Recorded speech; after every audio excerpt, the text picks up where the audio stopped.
Big boss ന്യൂസിലേക്ക് എല്ലാവർക്കും സ്വാഗതം. ഒരു പ്രധാനപ്പെട്ട ഒരു കാര്യമാണ് ഞാൻ ഈ പറയാൻ പോകുന്നത്. ഹൗസിനുള്ളിൽ നിങ്ങൾ ശ്രദ്ധിച്ചിട്ടുണ്ടോ എന്ന് എനിക്കറിയില്ല.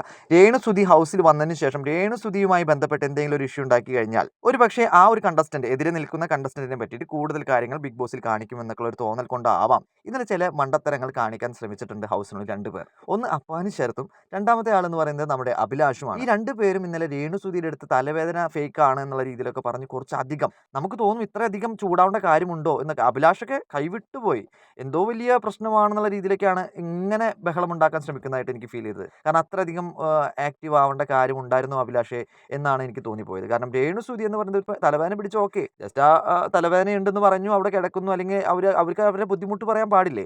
അതിൻ്റെ പേരിൽ വലിയൊരു പ്രശ്നം ഉണ്ടാക്കാൻ ശ്രമിക്കുന്നു. രേണുസുതിനെ അറ്റാക്ക് ചെയ്ത് കഴിഞ്ഞാൽ എന്തായാലും ക്യാമറ ശ്രദ്ധിക്കും, അല്ലെങ്കിൽ ഓഡിയൻസ് എല്ലാവരും ശ്രദ്ധിക്കും എന്നൊക്കെയുള്ളൊരു ധാരണ ചിലപ്പോൾ അവരുടെ ഉള്ളിൽ പോയി കാണുമെന്നാണ് എനിക്ക് തോന്നിയത്. അഭിലാഷിനും അപ്പാനിച്ചരത്തിനും ഈ ഒരു ഗെയിം ഉണ്ട് എന്ന് എനിക്ക് തോന്നിപ്പോയി. ഇതെല്ലാം മാറ്റി കുറച്ചുകൂടെ ബെറ്റർ ആയിട്ട് കളിക്കാൻ പറ്റുകയാണെങ്കിൽ ഇവർ രണ്ടുപേരും നല്ല കാലിബറുള്ള ആൾക്കാർ തന്നെയാണെന്നാണ് എനിക്ക് തോന്നിയിട്ടുള്ളത്. നിങ്ങളുടെ അഭിപ്രായം എന്താണെങ്കിലും കമന്റ് ബോക്സിൽ പറയൂ. കൂടുതൽ അപ്ഡേറ്റുകൾക്കായി നമ്മുടെ ഈ ചാനൽ മറക്കാതെ സബ്സ്ക്രൈബ് ചെയ്യൂ.